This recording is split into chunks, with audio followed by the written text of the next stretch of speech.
Welcome back, everybody. It's Gaming Past 30 here with an article from Inven Global. It's apparently a gaming website I'd never heard of before this. It's titled Beyond the Nostalgia, Vanilla WoW's Return May Combat Our Social Media Crisis. It's written by an Amelia Mary Justice. She is an author of a few other WoW articles, it looks like. But yeah, so she's definitely interested in the world of Warcraft and Blizzard's games, and definitely appreciate her writing this. I'll do a quick summary of it and hit some of the key points that I found interesting, some things I agree and some things I disagree with. So, talking about vanilla World of Warcraft when it launched, 2004.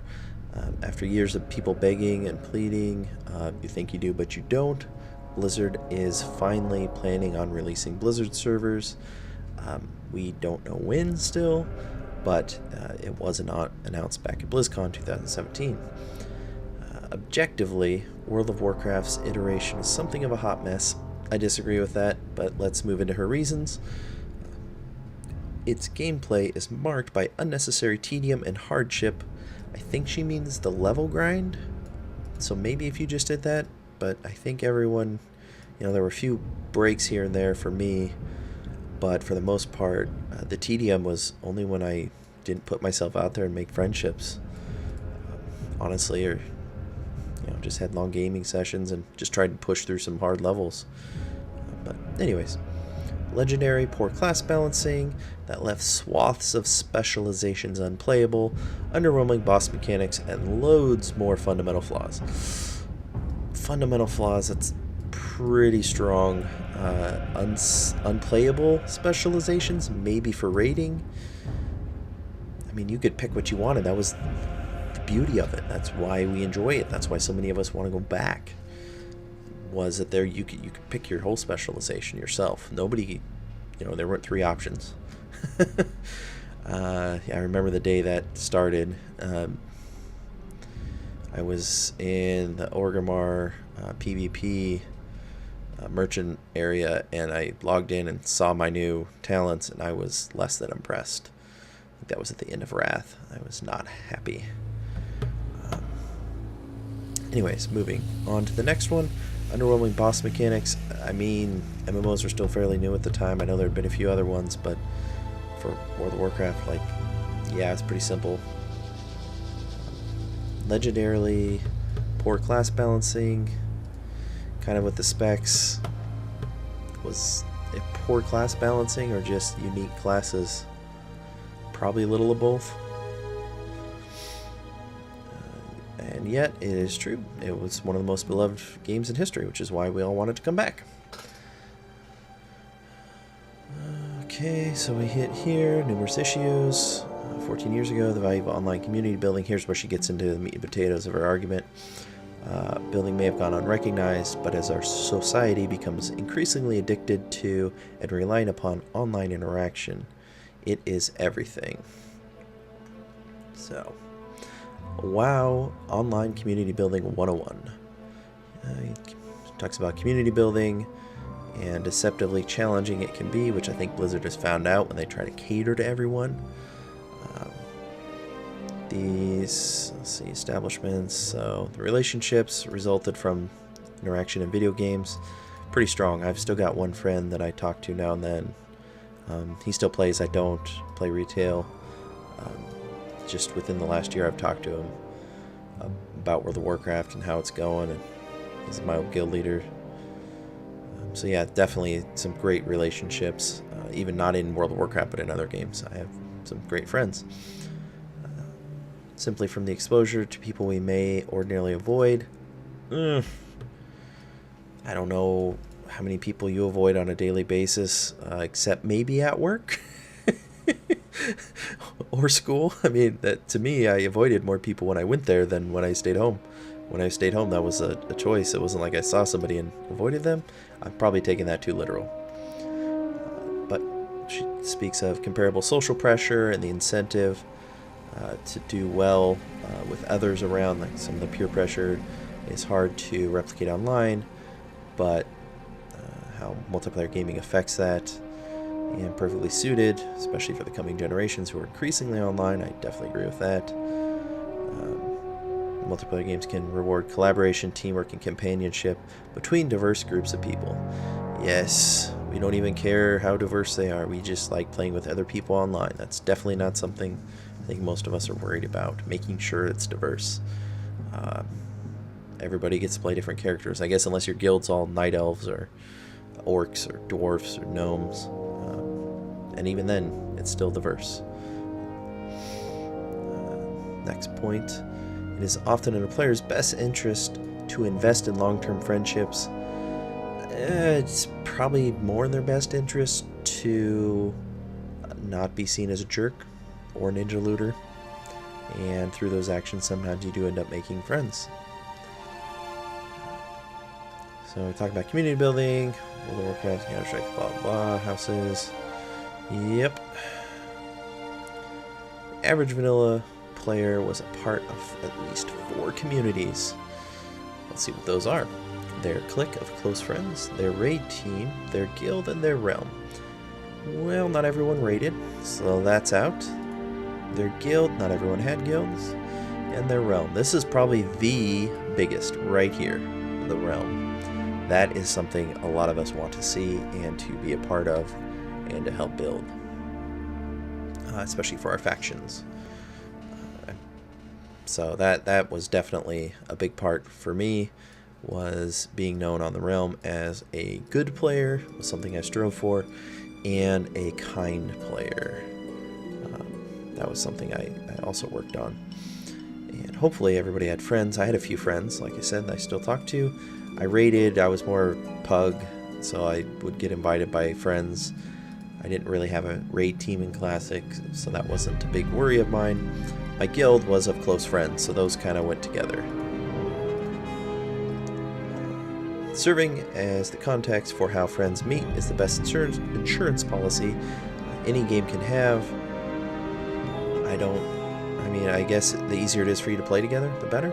That's pretty common sense. If a game continually builds enduring relationships and communities, then its player base will stick around through thick and thin. I agree. We played World of Warcraft long after I had lost interest in the game and the story, to be honest. Just kept playing for my character development, getting to the next however many levels, and with my friends, and maybe raiding and just socializing in the raid with close friends. It's definitely not about how great the game was, because that had lost its, like right here, sheets decay, pools turn green, and the plumbing breaks, so to speak. LFG, LFR, and a lot of the other quality of life improvements, air quotes going on behind the mic. Vanilla, when not viewed through the rose-tinted glasses of nostalgia, suffered from all of the above and more. Wait, what? What are you talking about? You just talked about how great vanilla is, and then you start bashing it. Alright, well that's cool. Let's see what you have to say. Relative to the most recent expansions, which most of us that want to play Classic don't care about, are the reasons that we want Classic back. It was poorly balanced, disagree. Lacked quality of life improvements, mods for that if you really want them. And offered little in the reward for players' time investment, also disagree. This one probably the biggest. If you put in the time, made the friends, made yourself be social, you could get in groups, you could get gear. It actually rewarded the amount of time you put in. That was another thing people actually didn't like, was your time. Like, you log in for half an hour, you're not going to get a lot done. You log in for 4 hours, more likely to get a group and get things done. If you have friends though, half an hour can get a few quests done. So it's kind of up to the player, and honestly that's what I'm looking forward to.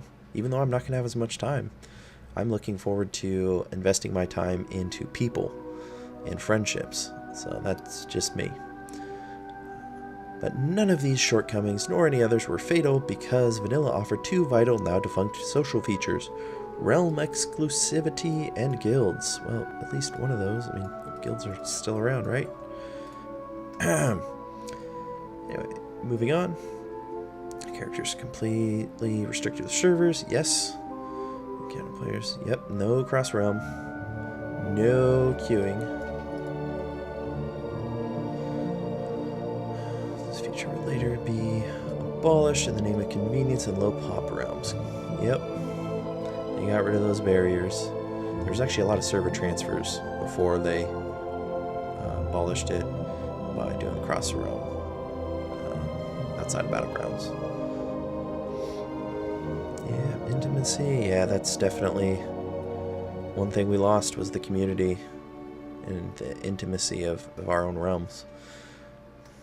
Here, I definitely agree with her here. Self-contained servers made vanilla feel small and grounded.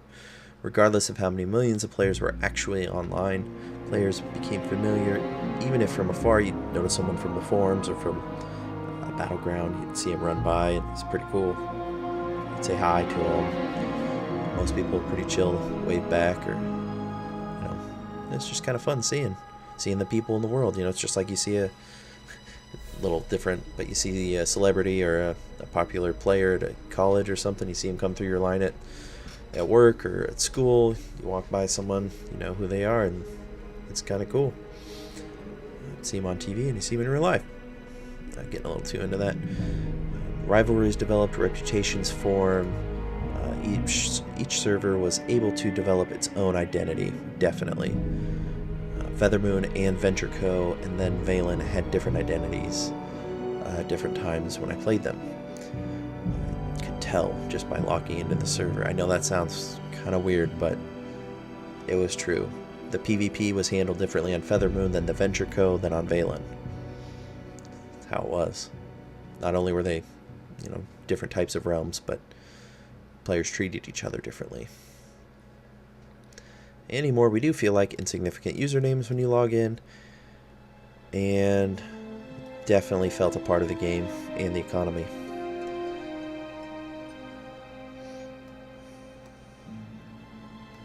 Yep, definitely guilds were vital. If you wanted to get the higher level gear, you could do pugs. There were tools, they were just in mods. I think she's just talking about the base game. I mean, there's always trade chat, right? Who doesn't remember that? Needed to join a guild, looking to clear in game. Yeah, that was the easiest way. You could probably buy your way in towards the end of vanilla, but yeah, joining a guild was the big thing. You didn't necessarily develop a rapport with 39 other players. You might have had a handful. Can't speak for the bigger raid groups. You might know names and whatnot, but you didn't really probably talk to 40 people every night, unless you were maybe one of the leaders or class leaders. But definitely smaller cliques developed, and consequently, wait, no, yeah, but that's for raiding. Yeah, we already went over that. Furthermore, in gaming, majority of defining features of a person are initially hidden behind a collection of pixels. Yes, that is the one thing we also love about MMOs. We can play whoever we want, no matter who we are in real life. I'm 6'2" in real life, and I like playing a dwarf. I can do what I want. Conversation and connection between players who may ordinarily never interact in person is possible before judgment or damaging preconceived notions can enter the picture. Okay. I mean, I don't know. Everybody's experiences are different. But, you know, we even have preconceived notions in the game. When you see a troll hunter farming and just doing the same motions over and over, you probably assume he's a bot. He's probably not. But that's probably not what she's going for. Just my opinion. When I saw a night elf, I assumed they were a certain type of player. I saw an orc, I assumed they're a certain type of player. Could just be me, but there are definitely judgments being made all the time in game. Not to the person behind the pixels, though. That's probably what she's going for. Guilds tended to be exceptionally diverse. I'm not sure who did the math and who checked, but capable of uniting people of all ages, races, faith, sexuality. Yeah, we didn't care about that stuff. Except maybe the age thing and some of the immaturity. A lot of this we didn't really care about back then. That's a much more recent thing.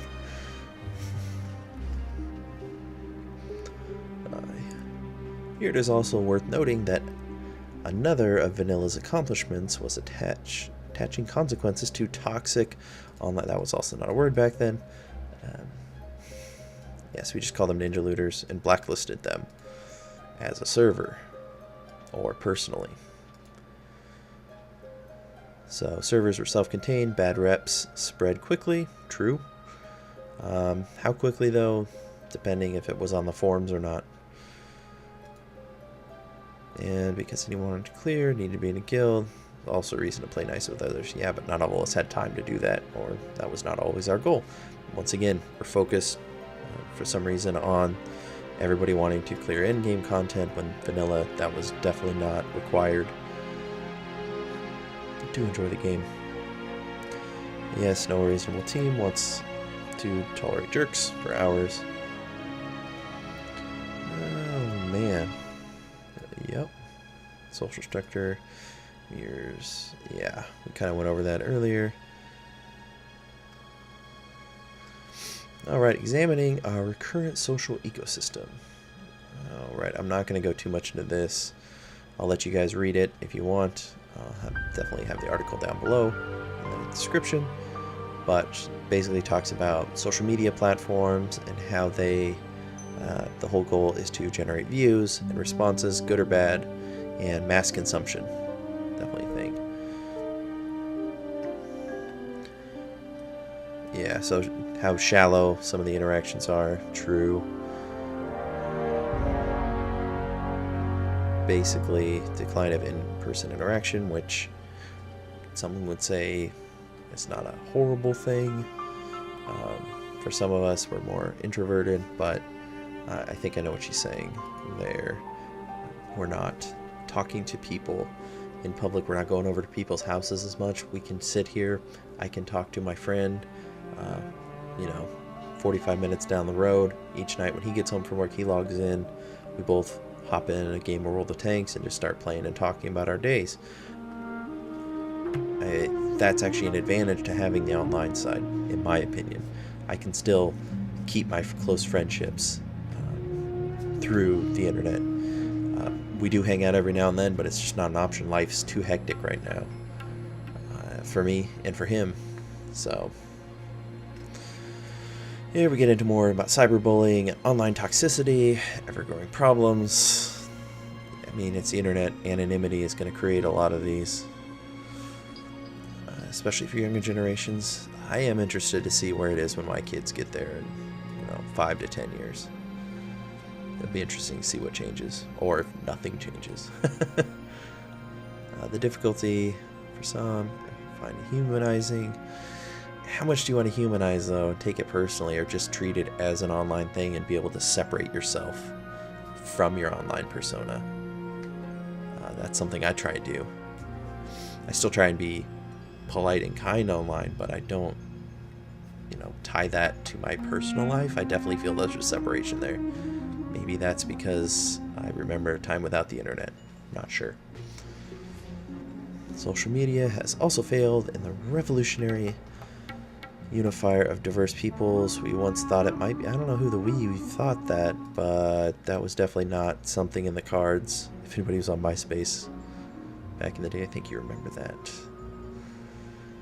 Data analysis shown time and time again, like-minded people flock together. True. Makes sense. You want to hang out with people who think like you. In a way, some people like the conflict of having friends that don't agree with them, and that's fine too. But it's easier, especially online, to find what you like and like it, and then these social media engines and websites are meant to show you more of what you might like. So it's going to happen, and they're creating it, but that's totally different, and I'm not an expert in that area at all. But that seems to be that she's talking about how it's the people making the decision. And that'd be interesting to see the data. Once again, we don't get a link. Heterogeneous spheres of influence, virtual binaural echo chambers. Yep, true. Oh, here we go. Damaging effects of loneliness. Interesting. none of this is to say social media is inherently bad. We should all go delete our Twitter accounts.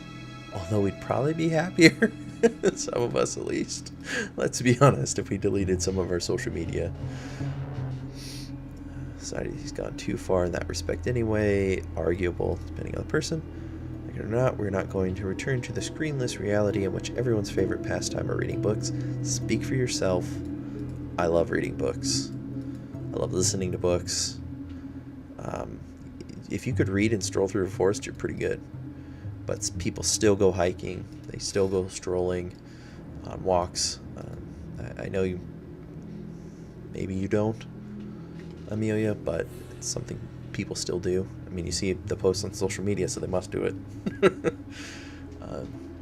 But solutions, yep, delete your accounts, swap your smartphone for a Nokia, maybe unplug your router and cut yourself off from technology. Yep, well, there are people that do that, you know, and more power to them if that's what you want to do. And I agree, we do need more classic World of Warcrafts. Yes.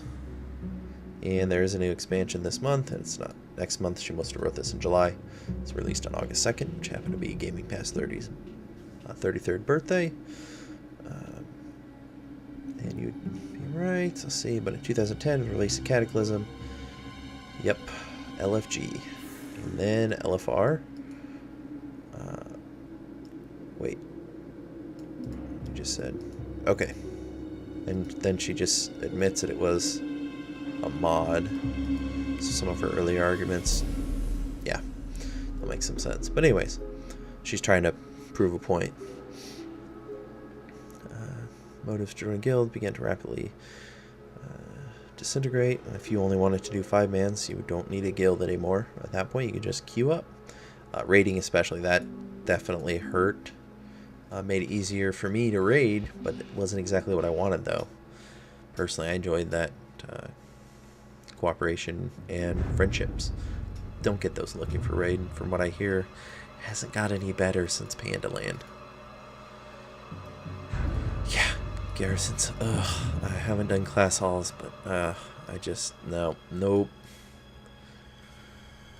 Personalized loot tables, yeah. Oh, I can't wait for classic. Hey, Breach Gaming. Yep.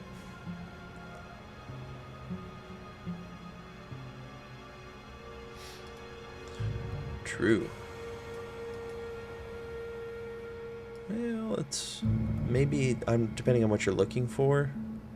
I mean, you got your personal loot, right? So you got rewarded for doing the single player approach in your own way, if that's what you're looking for.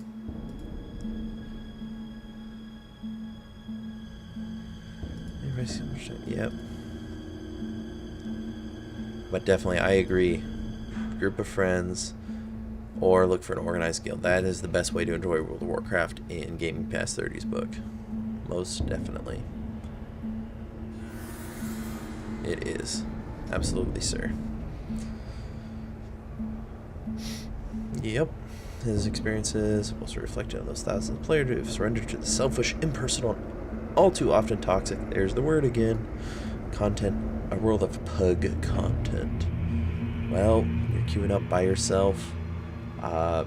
You want loot, right? That's the point. You're playing the game. Blizzard says, if you do this, we'll give you loot. It's an agreement you guys enter upon.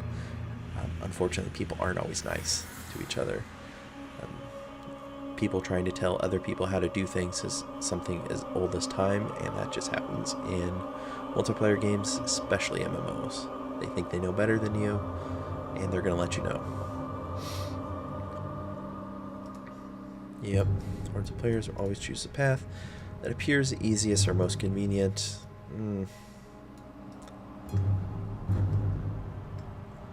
Legion, it's easier to pick and choose. I can't speak for Legion, but I remembered Pandaria, it wasn't exactly hard for pugs to complete content. Especially the later, the longer the expansion goes. Now viable. Yeah, you could still get loot, though, back then. You had to work on it yourself. You didn't have to be a part of a guild, but it was easier if you were. You could still just have a group of friends. And of course, when they've made the game all about loot now. So, yeah. Low commitment gameplay is not unique to, of course not, other games do that. It's kind of the trend now. It has been for a while. Ugh, Overwatch, no, thank you. Of course, I'm not as much of a fan of shooters anymore as I used to be. Oh, yep. These screenshots are killing me. Love scrolling through my old screenshots. Higher degree of games, anonymity. Offer sometimes breed even more toxicity. Yep. Short. Yep. Traditional sports. Take a look at baseball. The game has endured for decades upon decades despite being widely considered one of the most boring pastimes because baseball games serve as a great context for people to meet. Relatively few people are enamored with the sport, but many will happily attend a baseball game solely to hang out with friends and eat some bad food. I disagree personally. Baseball is one of the most fun sports to watch, especially in person. There's so much going on between the pitcher, catcher, dugouts, players on the field, minor adjustments, my fielders, just pitch. Anyways, I could go through it like I did with my wife. We spent a whole hour one night, frame by frame on some old YouTube videos, explaining different pitches and locations and why they do this when they do it. She didn't believe me that there were signs.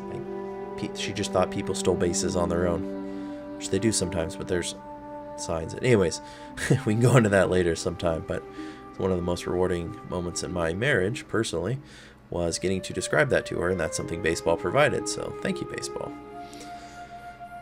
Anyways, yeah, we all know about Super Bowl. Strip away, people will get bored. Yep, give them friends. They will not thrive forever, and that is why they will make a new game that has a new flavor of the month mechanic everyone will flock to. Antisocial, that's an old stereotype. That is old. Because, here we go, she gets back to it. Each player is required to develop meaningful long-term relationships with other players in order to be successful, depending on your definition of successful in World of Warcraft. Yep. They would keep them committed. That's what happened to me. Yep, I'm looking forward to it, and we will see what changes.